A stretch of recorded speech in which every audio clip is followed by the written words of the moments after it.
The trust vote in the assembly is with the EPS, but public trust is not. OPS claiming it's a fight for dharma, which will be taken to the public. On the other side, DMK taking the opportunity with protests in Marina Beach, going across to Mylapore station as well, where DMK working president MK Stalin has been detained. So lots happening in Tamil Nadu. Let's break it all down for you one by one. My colleague Akshita joining us to take us through it all.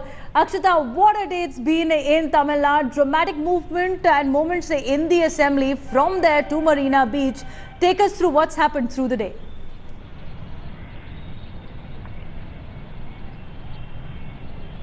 Absolutely, Devina. What a day it's been. You know, every single time we think that this is the end of the war for the Tamil throne, and then we're surprised once again by the kind of dramatic developments that really take place across Chennai. We've seen drama taking place at the Secretariat today, at the JR Memorial, here at the Marina Beach, as well as in Mylapore, where Stalin was detained. But we're kickstarting this edition of the Bulletin with the latest breaking news that's just coming in.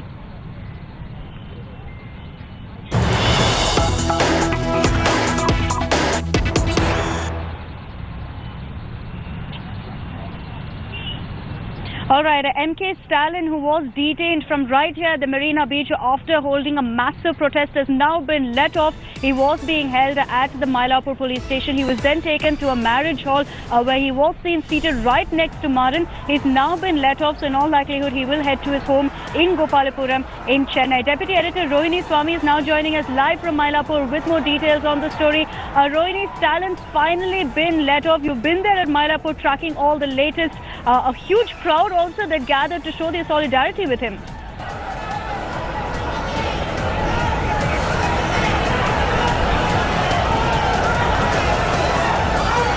Well, it's almost like a show of strength, Akshita, that he did, especially when he took out a convoy of people when he was being detained from Marina Beach all the way to the police station here in Mylapore.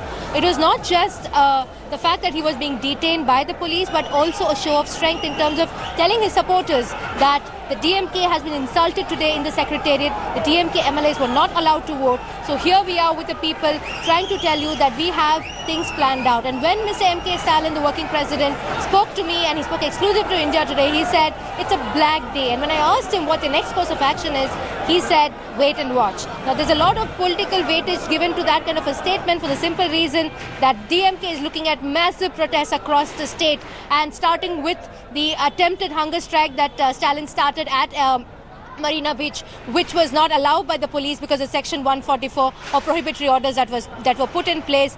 But the DMK definitely now chalking out the road ahead for themselves, because they'll be working on the sentiments of the people who are sympathizing with the DMK, who feel that injustice has been done to their MLAs who are not allowed to vote in the confidence motion. All right, Rohini, so as Stalin has been released for now, but the fact remains that this is just the start. How does the DMK plan to gauge on the momentum that right now can be seen, which is the anti-Sasikala EPS camp?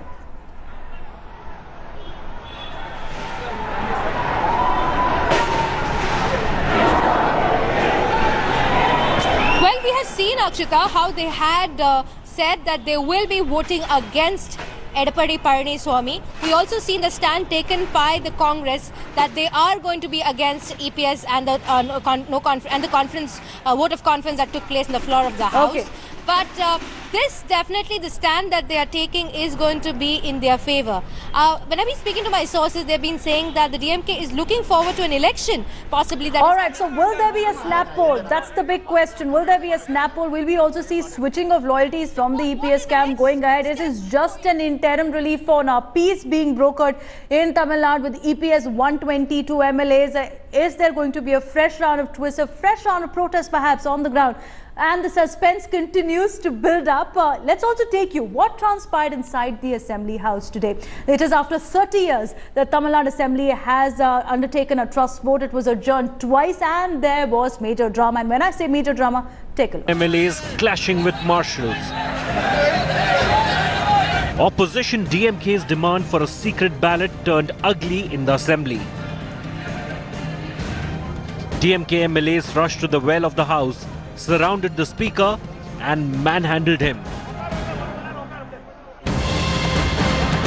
DMK MLA Aladi Aruna Pungatai climbed on chairs to raise slogans, while DMK MLAs KK Selvam and Ranganathan sat on the speaker's chair. The House reconvened to similar unruly scenes. House marshals had to intervene to control the unruly MLAs. However, DMK leaders were adamant. They sat on the floor of the House until they were finally evicted by marshals. And once outside, Stalin hit back at the speaker. What they did in the assembly today was no surprise to me. But what I am appreciative of is that the Palaniswamy MLAs all sat quietly, not one moved from their seat. One of them got beaten up, even then he did not strike back. So I think the Palaniswamy vote is well deserved. While the speaker finally conducted the floor test without the presence of the opposition, the unruly scenes witnessed in the House are an embarrassment not just for legislators in Tamil Nadu, but also for the country as a whole. Bureau Report, India Today. But that's not the end of Tamil theatrics, because the politicians, miffed by the governor's reactions from the DMK faction, made their way to Marina Beach. 3:20 p.m. is when EPS scores the victory. He also went to Marina Beach, but it was for the political pit stop at Jaya Memorial. India Today reporters get you minute-by-minute update. Let's take a look at the ground reports that have been sent from the Marina Beach as and how the drama unfolded there. Here is another twist to the political drama in the state of Tamil Nadu. After what we thought that Edappadi K. Palaniswamy proving his majority in the assembly, everything would come to an end. Right now, this is not the conclusion here. We are at Marina Beach, and what you see here is the actual visuals of MK Stalin going on an unannounced protest to oppose what has occurred to him inside the assembly. Dramatic visual here at the Marina Beach. We're seeing that effigy of the Tamil Nadu Assembly Speaker Dhanpal is being burnt, and people are saying that there's been injustice that has been towards MK Stalin, the acting president of DMK. MK Stalin right here at the Gandhi statue being detained by the police and being taken away. There, that bus you see, that is the bus where leaders of the DMK, and that bus has been stopped by the people who were right in front of it. The police bus, there you can see, there a man has in fact gotten on top with the DMK flag, and he has stopped this bus from advancing.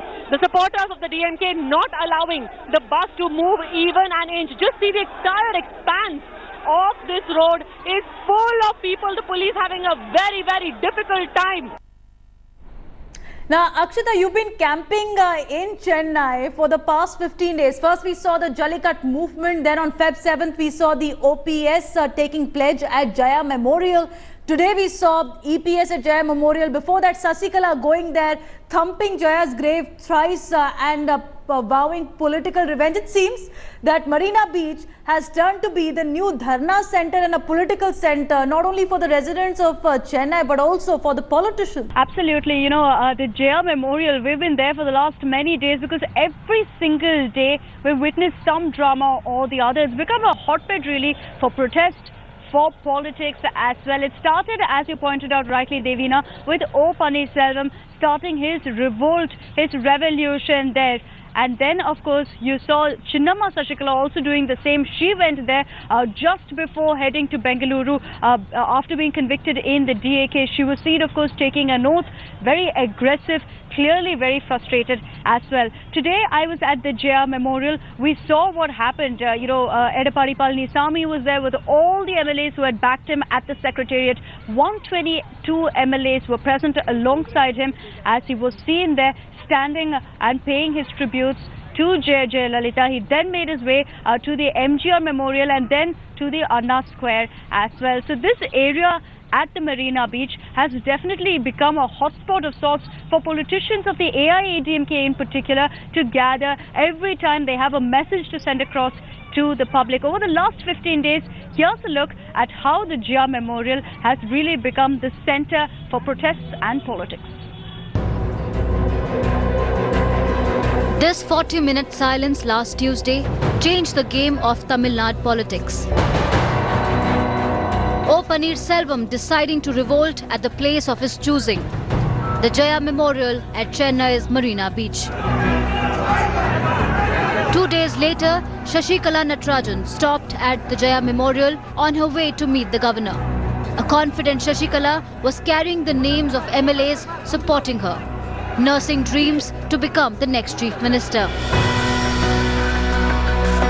But her hopes were dashed after the Supreme Court verdict. She was convicted and Paneerselvam again visited Jaya Memorial, this time with Jaya's niece Deepa Jayakumar. By now, Jaya Memorial had become the new political pit stop for all the characters of this Chennai saga. A day later, Shashikala Natarajan vowed to destroy Paneerselvam at the same memorial. The new Tamil Nadu Chief Minister too making a subtle statement at the Jaya Memorial, once after taking oath as Chief Minister on Thursday, and today seeking Amma's blessings after winning the floor test. All the MLAs who had voted for him in the floor test have also accompanied him. A total of 122 MLAs are present here, along with the supporters from Jaya Memorial. They've gone to, of course, here the MGR Memorial. Chaotic situation here at the Jaya Memorial, as a huge number of people have gathered. This is directly from the Secretariat. They made their way here to, of course, pay their tribute to Jai Lalita as well as Dr. MGR. With dust beginning to settle on Tamil Game of Thrones, it's all but clear that the road to winning Tamil Nadu's heart passes through Jaya Memorial at Marina Beach. Bureau Report, India Today. Clearly, Amma living on not just by her legacy, but also like this politics that we're witnessing playing out here at her memorial. It's time for us to slip into a short break here on India Today. On the other side, our focus remains on the developments in Tamil Nadu, particularly on what next for O. Paneerselvam as far as his political journey is concerned. We're coming to you live from the iconic Marina Beach in Chennai. 3 weeks back, the Jallikattu protest. Just a few hours back, we saw a massive DMK protest over the assembly proceedings. Earlier in the day, Palniswamy easily got a majority with 122 MLAs. But the question is, what next for O. Paneerselvam, whose camp maintains that they lost the war, but the battle is still on. Take a look at this report.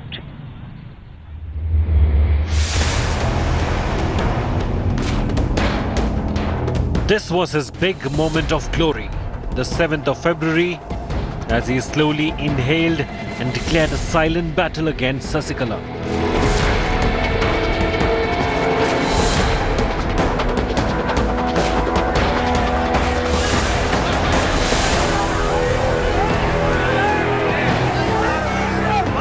"11 days later, Paneerselvam is back to doing what he does best, grinning and bearing it. Defeated in a trust vote, he had little hope of winning and losing to the arithmetic of assembly that was loaded against him. OPS now hangs on to the one thing that gives him strength: public sentiment. The democracy is with us. The people do not want Palniswamy and Sasikala as their leaders.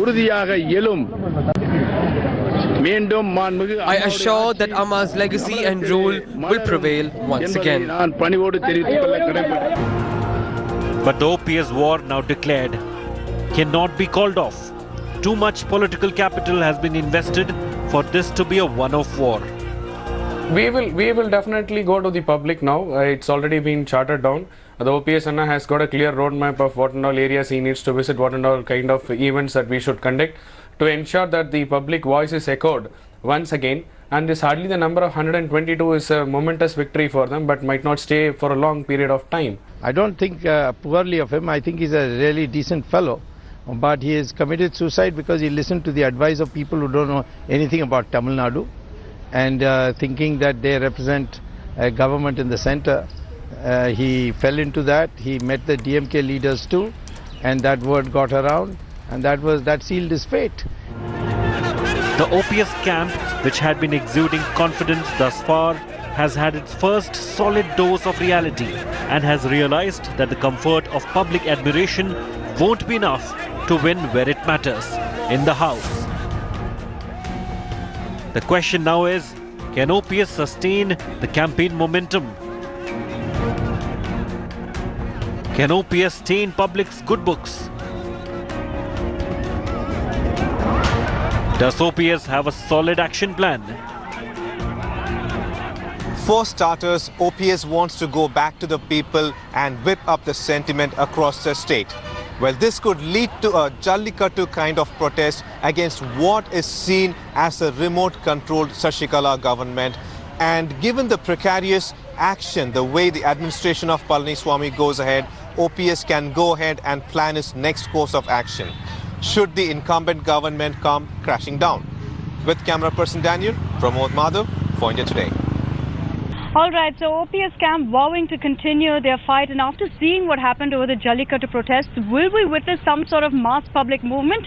We leave you with this one message. The top Twitter trend is right now, dissolve TN government. That's all we have for you on this special broadcast from Chennai. Thanks very much for watching.